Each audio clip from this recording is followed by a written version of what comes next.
Pues Baruch Hashem, vamos a comenzar con nuestro estudio de esta semana y esta porción la encontramos en la Parashá 31 que lleva por nombre Mor, que significa di o habla, y la encontramos en Vayikra o Levíticos a partir del capítulo 21 verso 1 hasta el capítulo 24 verso 23. La Haftará la encontramos en el libro de Ezequiel capítulo 44 15 al 31 y en el Brit Hadashah primera de Pedro capítulo 2, versos 4 al 10. En este shur encontramos la pureza de los Kohanim, las leyes del Cohen Agadol, los defectos que invalidan para ministrar al Cohen, la santidad de las ofrendas y de la terumá, los defectos que invalidan al animal para ofrendar, los animales aptos para sacrificio, las festividades, Pesach, el Omer, Shavuot, Rosh Hashanah, Yom Kippur, Sukkot, el precepto de encender la menorá, el pan de la proposición, entre más temas con gran sabiduría a la luz de la Torá. Nuestro subtítulo lo hemos llamado Los defectos que nos descalifican ante Hashem. Nuestro estudio comienza diciendo: dijo Hashem a Moshe, habla a los Kohanim, hijos de Aarón, y les dirás, por un muerto no se impurificarán dentro de su pueblo, sino solo por el pariente más cercano a él, por su madre, por su padre, por su hijo, por su hija, por su hermano y por su hermana virgen, cercana a él, que no fue esposa de un hombre. Por ella se impurificará. En esta porción pasada nos hablaba de que todo el temeroso de Hashem debe de aspirar a alcanzar la santidad, explicándonos de cómo podemos llegar a esa elevada condición. Pero ahora esta porción menciona la responsabilidad aún mayor que tiene el Kohanim para poder ser un líder con una exigente conducta de santidad y pureza. La Parashá de Mor es una de las secciones más ricas en las leyes de santidad, enfocándose primero en los líderes espirituales y luego en el ciclo del tiempo sagrado. Leyes para el Cohen. La porción inicia con leyes específicas para los descendientes de Aarón. La palabra Mor, di, se repite en el primer verso: di a los sacerdotes y diles. El Midrash explica que la repetición busca advertir a los adultos sobre la educación de los hijos. La santidad no es solo individual, es en general. Los sacerdotes tienen prohibido el contacto con cadáveres, salvo parientes cercanos, para enfatizar que su servicio está ligado a la vida y no a la muerte. Pero el sumo sacerdote, el Cohen Gadol, tiene restricciones aún más estrictas. No puede descuidar su servicio ni por el luto de sus padres, representando la entrega total a lo divino. El sumo sacerdote Cohen Gadol representa el nivel más alto de conexión humana con la divinidad, y sus leyes especialmente en el capítulo 21, donde menciona que no puede acercarse a todo hombre en quien haya defecto, reflejando una exigencia de pureza total. A la luz de la Torá, a diferencia del sacerdote común, el Cohen Gadol tiene la prohibición única y más estricta. No puede dejar crecer su cabello ni rasgar sus vestiduras, ni siquiera por la muerte de sus padres. No puede entrar bajo el mismo techo donde hay un cadáver, sin excepción. Solo puede casarse con una mujer virgen del pueblo de Israel, asegurando una pureza de linaje y de intención absoluta. A la luz de la Torá, el Cohen Gadol no es solo un hombre, sino una representación de la presencia divina que habita dentro de él, para ser reflejada al ser humano.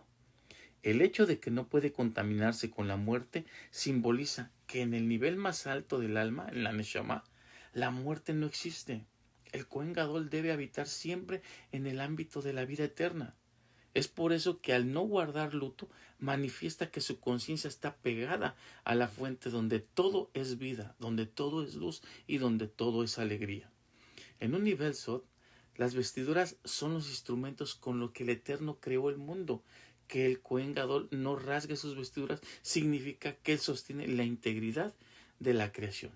Si él rasga sus vestiduras, es señal de quebrantamiento y hay una ruptura en los mundos superiores, hablando en un nivel espiritual.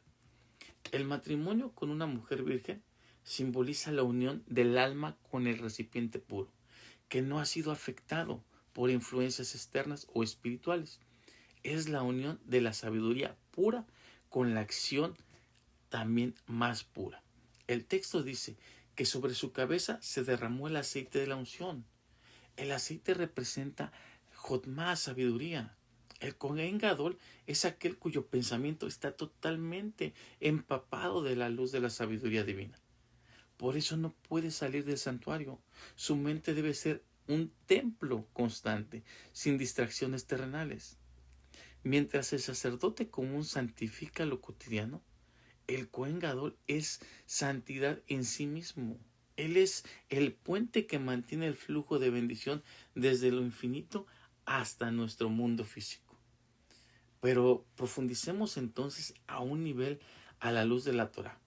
El secreto de el por qué el Kohen Gadol, el sumo sacerdote, debe operar bajo estándares de una rigurosa o casi sobrehumana santidad y restricción. Para entender por qué es tan estricto lo que se le demanda al Kohen Gadol, debemos mirar el antecedente de los hijos de Aarón. Ellos entraron al santuario con un entusiasmo espiritual, desbordado, pero sin estructura. Como estudiosos de la Torá, se nos enseña que cuanto más alta es la luz, más fuerte debe ser el recipiente. Nadab y Abiú tenían tanta luz que sus recipientes, en ese caso, sus cuerpos no pudieron sostenerla y sus almas volaron. La función del Kohen Gadol es que él debe ser capaz de entrar en la luz más intensa, como en Yom Kippur, y regresar al mundo físico. Las leyes estrictas como no rasgar ropa, no contaminarse con la muerte, son un cerco a las paredes que fortalecen su recipiente para que la luz divina no lo destruya ni se disperse.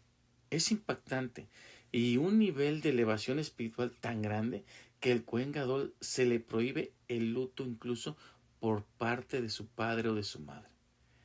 Los padres representan la casa y el origen físico por el cual está en este mundo. El capítulo 21, Pasuk 11 nos cita: a ningún fallecido se acercará, ni por su padre ni por su madre se contaminará. El Kohen Gadol, en un nivel espiritual y a la luz de la Torá, representa la sabiduría, que está ligada directamente a la voluntad divina. En ese nivel no hay antes ni después, ni vida ni muerte, como la conocemos.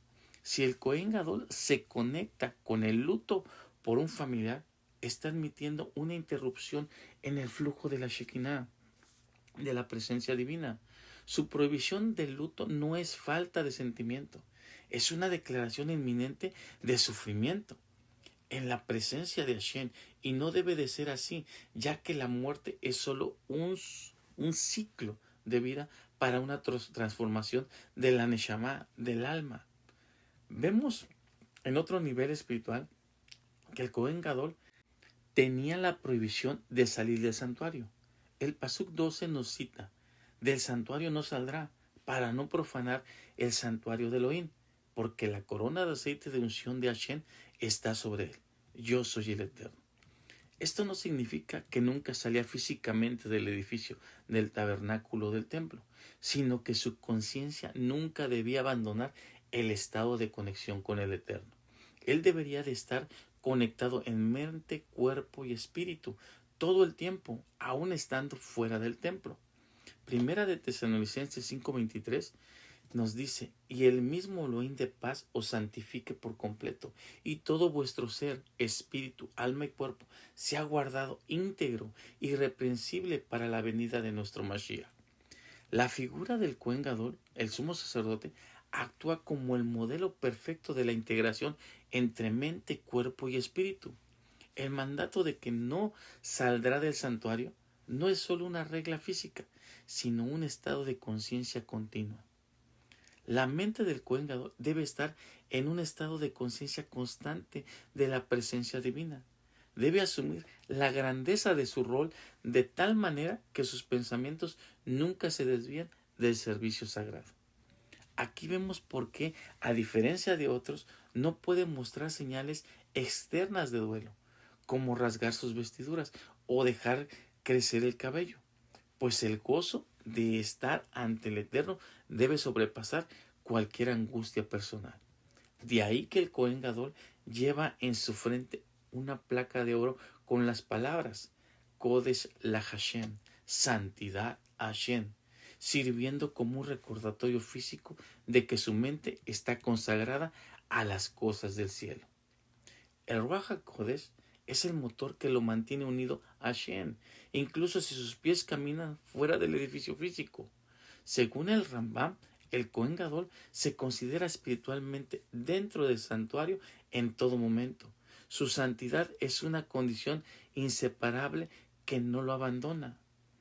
El cuerpo del Kohen Gadol debe reflejar la perfección de lo que hay en su interior. Cualquier imperfección física le impide servir, simbolizando que el recipiente, en este caso el cuerpo, debe ser íntegro para contener la luz espiritual.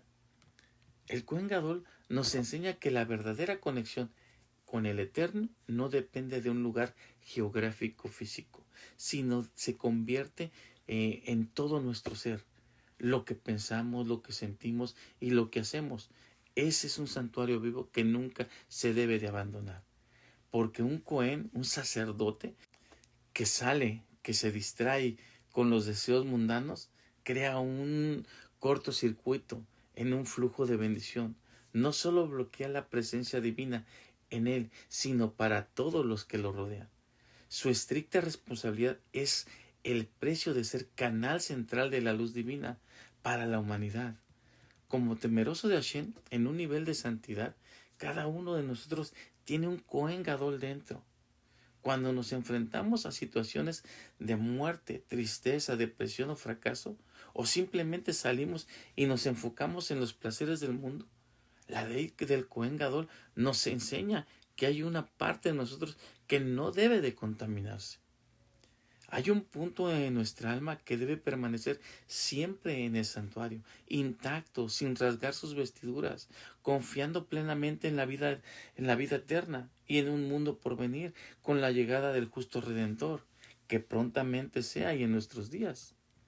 Los defectos en la tradición rabínica, especialmente en la ética judía, que es el Mushar, y en el judaísmo, que se conocen como Mumin, que inhabilitan al Cohen para servir en el templo, se interpretan como metáforas de rasgos de carácter que bloquean nuestra conexión con lo divino.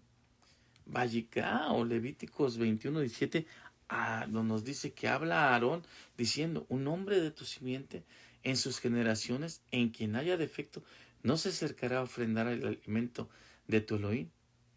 Inmediatamente después nos narra una serie de defectos que a la luz de la Torah en lo espiritual serían los siguientes. Número 1 es la ceguera, en hebreo iber. El texto prohíbe que un ciego ofrezca la ofrenda. Esto representa la insensibilidad espiritual. Es aquel que no ve las necesidades del prójimo o que es incapaz de reconocer la presencia de Hashem en los milagros y su misericordia a diario. Así como esa ceguera espiritual en la cual no se ha quitado el velo que cubre y no deja ver lo que la Torah realmente está demandando perpetuamente y que no tiene que abolirse o dejar de hacerse. Es por eso que el servicio del Eterno requiere una visión clara. Si solo vemos nuestros propios intereses o lo que nos conviene, nuestra ofrenda carece de luz. Mateo 15:14. Dejadlos, son guías ciegos de ciegos, y si el ciego guiare al ciego, ambos caerán en el hoyo. Es muy importante que como líderes enseñemos correctamente, que investiguemos realmente lo que se está enseñando o lo que se va a realizar, para no caer en el defecto de la ceguera espiritual. Juan 9:39 dijo: Yeshua, para juicio venido yo a este mundo, para que los que no ven, vean, y los que ven, sean cegados. Primera de Juan 2:11. Pero el que aborrece a su hermano está en tinieblas, y anda en tinieblas, y no sabe a dónde va, porque las tinieblas le han cegado los ojos. Número 2. La cojera. En hebreo, piseaj. Un sacerdote que no puede caminar correctamente no podía servir. Esto simboliza la indecisión o la falta de integridad. Es el que cojea entre dos pensamientos, queriendo estar con el Eterno, pero también queriendo seguir sus bajos deseos.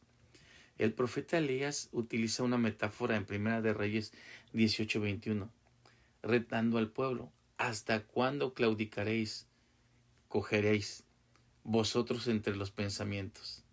Esta cojera es exactamente lo que Yeshua advierte en Mateo 6:24, donde declara: ninguno puede servir a dos señores, porque aborrecerá al uno y amará al otro, o estimará al uno y menospreciará al otro. No podéis servir a Shem y a las riquezas. No se puede caminar con firmeza si un pie quiere ir hacia la voluntad de Shem y el otro hacia la avaricia o el mundo. Nuestro estudio enfatiza que el servicio sagrado requiere una dirección única. Cualquier división interna se manifiesta como una mancha o una cojera que interrumpe la conexión con lo divino. La prohibición de que un cojo sirviera en el altar, en Emor nos enseña hoy que un corazón dividido no puede sostener el peso de la presencia divina. Para acercarse al Eterno se requiere un caminar firme y coherente. La inestabilidad moral impide la elevación espiritual. Número 3. La nariz chata o defectuosa. En hebreo, harum. Aquel con una deformidad en el rostro que afectaba la nariz. Se asocia con la ira y con el discernimiento del aroma espiritual. Un defecto aquí representa la falta de paciencia. ¿Sí? El ser corto de nariz es falta de paciencia o la incapacidad de distinguir entre lo que es sagrado y lo que es profano. La ira no es solo un mal, ¿sí? No es solamente tener un mal carácter, sino una desconexión espiritual profunda. Los sabios del Talmud afirman algo radical. Quien se enoja es como si adorara ídolos. Esto ya lo hemos comentado anteriormente. Cuando te enfureces porque algo no salió bien o como tú querías, estás declarando implícitamente que tú deberías tener el control de la situación, ignorando que Hashem dirige al mundo. En nuestro shur, un sacerdote con un defecto físico no podía servir en el altar. A la luz de la Torah, esto se traslada al plano moral. La ira es un defecto espiritual que descalifica la pureza del servicio al Eterno. Se enseña que si un sabio se enoja, su sabiduría lo abandona. Si es un profeta, su profecía se retira. El enojo nubla la visión espiritual, que es necesario y necesaria para la santidad y usar los dones que el Eterno nos ha dado. Antes de reaccionar, respiremos profundamente. Se nos enseña que la mejor forma de conquistar el enojo es el freno y la reflexión. Lleva un registro de qué situaciones te hacen perder el control para anticiparte a ellas. Cambia pensamientos exagerados por hechos racionales. El Shulchan Aruch nos relata sobre un rabino de Lubavitch. Cuando él se sentía con ira, abría el código de leyes para ver si su enojo estaba ahí en esas leyes y se encontraba permitido. Para cuando él terminaba de estudiar todas las leyes, la ira ya se había dispersado de él, ya había desaparecido. La falta de sueño y el exceso de cafeína nos hace más propensos a estallar. El autocuidado es una forma de mantener la santidad del cuerpo. En Emor, el sacerdote debe ser íntegro para elevar al pueblo. De igual forma, dominar nuestra ira es lo que nos permite ser un puente de paz hacia los demás en lugar de un obstáculo.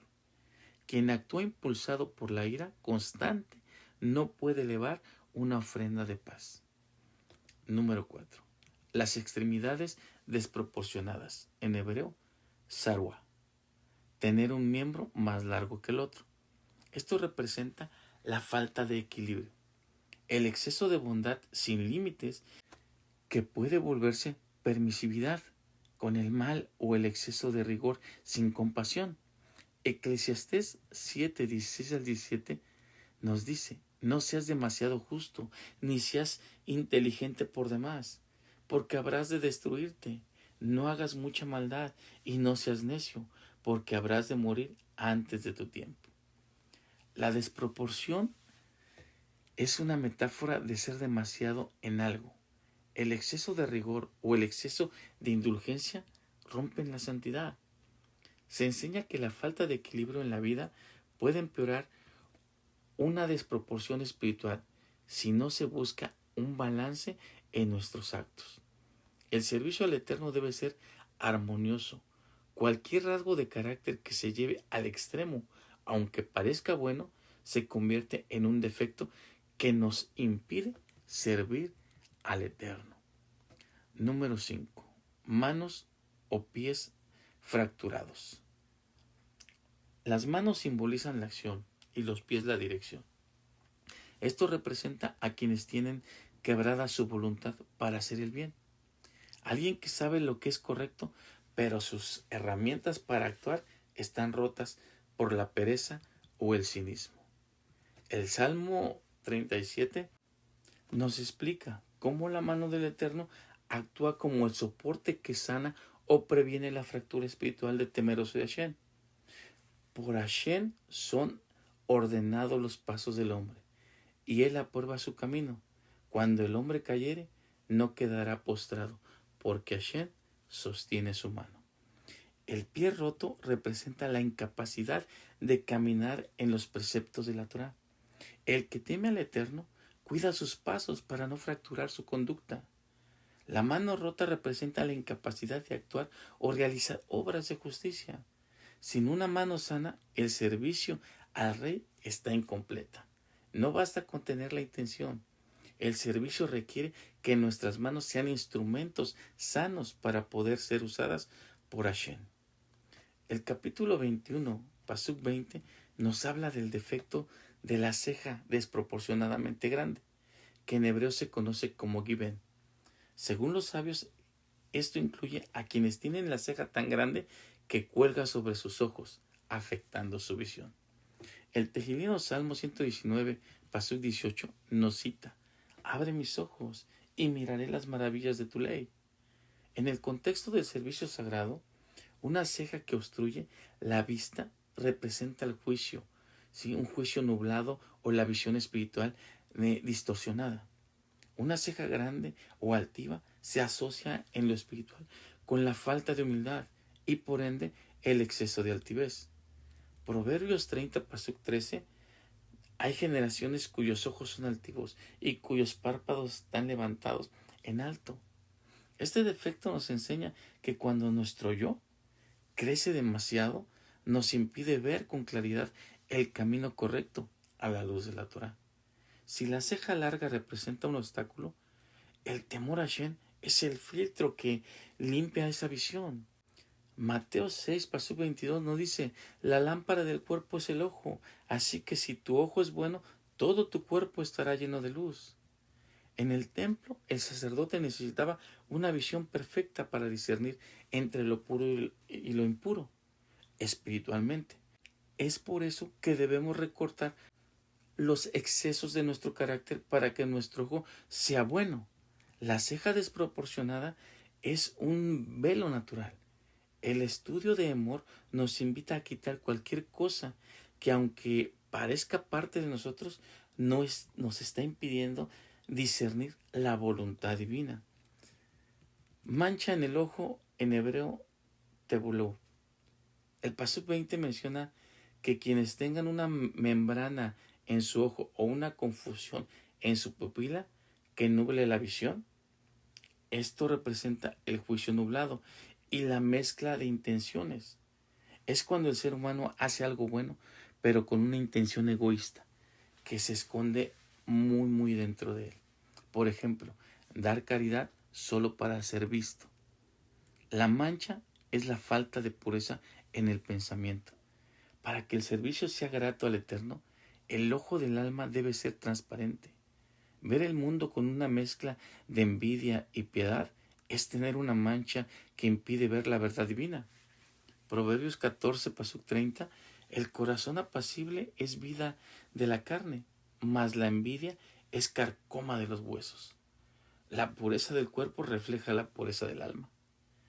El mal ojo, allí nará, es el resultado de mirar con envidia. La persona no soporta ver el bien del otro, creando una mancha en su propia percepción espiritual. Así como una mancha física en el ojo impide ver claro, la envidia corroe el interior de los huesos, porque impide que la persona disfrute de lo que el Eterno le ha dado, enfocándose solo en lo que le falta y en lo que el otro tiene. Amor nos llama a ser santos. La envidia es lo opuesto a la santidad, pues niega que Hashem le da a cada uno lo que necesita. Curar la mancha en el ojo requiere desarrollar un ayin tov, un buen ojo. Esa es la capacidad de alegrarse sinceramente por el éxito de los demás. Ahora, la sarna o erupción, en hebreo garab o yalefet, estas son afecciones persistentes que se adhieren a la piel y causan picazón o descamación. Simbolizan el apego a lo material y la terquedad. Así como la sarna se pega y es difícil de quitar, representan los malos hábitos que el hombre sabe que le dañan, pero a los cuales se aferra por placer o comodidad. El servicio del Eterno requiere libertad y renovación. El que está pegado a sus deseos materiales o a sus viejas ofensas no puede elevarse con ligereza hacia la santidad. Es una piel que no respira, un alma que no fluye. El Salmo 75:5 nos dice: dije a los jactanciosos, no hagáis alarde, y a los impíos, no levantéis la cerviz, no seáis tercos. Estos defectos físicos en los sacerdotes simbolizan barreras espirituales que impiden el servicio sagrado. La terquedad se manifiesta en la piel de la siguiente manera. La sarna seca o costras, en hebreo yalefet, se mencionan como un defecto. Los comentaristas explican que este tipo de afección crea una costra dura y persistente que se adhiere a la carne. Espiritualmente, esto representa a una persona terca, alguien que ha creado una costra mental que no deja pasar la luz ni el consejo, volviéndose rígido o impenetrable. El Cohen Gadol debe ser un canal de bendición, lo que requiere ser moldeable a la voluntad divina. La terquedad es un defecto en la piel porque hace que la persona pierda su sensibilidad. La piel terca es como el cuerpo o el cuero endurecido, insensible. El defecto en la piel se refiere a cualquier irregularidad que rompe la armonía. La obstinación rompe la armonía del servicio. Un sacerdote terco no puede representar al pueblo porque su propia voluntad mancha el propósito divino. En nuestro shur, el cuerpo del sacerdote debe ser íntegro. También, la terquedad es la fractura de la integridad, una erupción de orgullo que sale a la superficie y dice: mi camino es el único. Ahí está en lo incorrecto. Así como un animal con sarna no era aceptado, una oración o servicio hecho con terquedad, sin arrepentimiento o cambio, es rechazado ante el Eterno. La erupción de la terquedad delata que el corazón no está en paz. La pureza externa es un requisito para la cercanía con lo sagrado. La terquedad es el defecto cutáneo del alma que nos mantiene a distancia de la presencia divina. Los testículos aplastados, en hebreo meruaj ashaj, se refiere a un defecto en los órganos reproductores que representan la falta de fruto. En el plano espiritual se refiere a una persona que estudia mucho o habla mucho de espiritualidad, pero no produce resultados tangibles. No tiene hijos espirituales, no tiene buenas acciones, no hay un impacto real en los otros, con un buen testimonio. Hashem desea que seamos fértiles en nuestra conducta. Un servicio que no genera vida o cambio, esto en el mundo se considera un servicio con defecto de origen. pues la Torá es un árbol de vida. Mateo 21:19 nos dice, y viendo una higuera cerca del camino, vino a ella, y no halló nada en ella, sino hojas solamente, y le dijo, nunca más nazca de ti fruto. Y luego se secó la higuera. Vemos que las condiciones físicas de los sacerdotes son lecciones sobre el carácter. El defecto del testículo aplastado simboliza la incapacidad de trascender. El testículo es el órgano de la simiente. En el plano espiritual representa la capacidad de una persona para generar hijos espirituales, para generar buenas acciones o nuevos proyectos. Un testículo aplastado representa una potencialidad bloqueada que no va a dar nada. Al igual que la higuera que tenía hojas como una apariencia de vida, pero no tenía higos, el fruto real. Un servicio religioso basado solo en rituales externos, pero sin la capacidad de impactar o reproducirse en acciones positivas, se consideran defectos ante el Eterno. A diferencia de una amputación, el término hebreo marauj sugiere algo que está aplastado o desechado, ¿sí? Y está deshecho por dentro. Esto alude a cuando el potencial de una persona se ha marchitado por el pecado, el desánimo o la falta de propósito, resultando estar en una vida estéril. El primer mandamiento fue fructificad y multiplicaos. En nuestro shur, quien tiene este defecto no puede servir en el altar porque el altar es el lugar de la vida y la renovación, no de la esterilidad. El fruto no es solo para uno mismo, es para alimentar a otros. La falta de fruto es el egoísmo espiritual. El testículo aplastado es la imagen física de un alma que ha perdido su poder de dar vida a los demás. Debemos ser íntegros para representar la plenitud. Este defecto nos recuerda que para acercarnos a lo sagrado no basta con estar y escuchar, sino que debemos ser capaces de dar fruto y en abundancia. En este shur aprendemos que estas leyes no son una discriminación hacia las personas, sino una enseñanza sobre la perfección del servicio. El templo era un espejo de la perfección divina. Por lo tanto, el hombre que servía allí debía aspirar a la integridad total. Para nosotros hoy, esto significa que antes de ofrecer nuestras oraciones o acciones al servicio del Eterno, debemos revisar si no tenemos algún defecto que deba ser sanado para poder servir dignamente a Kadosh Baruj Hu. El Musar, la ética judía, nos enseña que estos defectos representan barreras sutiles, pero poderosas en la comunicación entre el hombre y el Creador. Los sabios enseñan que el Cohen representa a la inteligencia y al corazón del pueblo. Al exigir que no tenga defectos físicos, la Torá nos está advirtiendo de algo muy importante. No basta con tener un buen corazón. Nuestras acciones externas y conductas deben ser estéticas y correctas ante los que nos rodean. Antes de presentarnos ante el Eterno en oración, debemos hacer una inspección muy cautelosa de nosotros mismos y eliminar esos defectos espirituales. A diferencia de un defecto físico permanente en el templo, los defectos del carácter se pueden sanar a través de la Teshuvah, a través de un retorno y un arrepentimiento genuino. En la tradición judía se dice que el orgullo es el defecto que engloba a todos los demás, pues el orgullo no deja espacio para las cosas que tienen que ver con el propósito de Hashem. El objetivo de la enseñanza no es señalar el defecto, sino buscar la integridad, temimut. Es entender que Hashem no busca cuerpos perfectos, sino servicios íntegros. Lo que se ve por fuera es un recordatorio de lo que debemos sanar por dentro. Cerremos reconociendo que purificar nuestra mirada es el primer paso para la santidad. Dejar de ver con envidia para ver con bendición, eso es lo más importante. Concluimos que la santidad llega cuando abandonamos la terquedad y permitimos que nuestra piel, nuestro carácter, sea sensible a la corrección divina.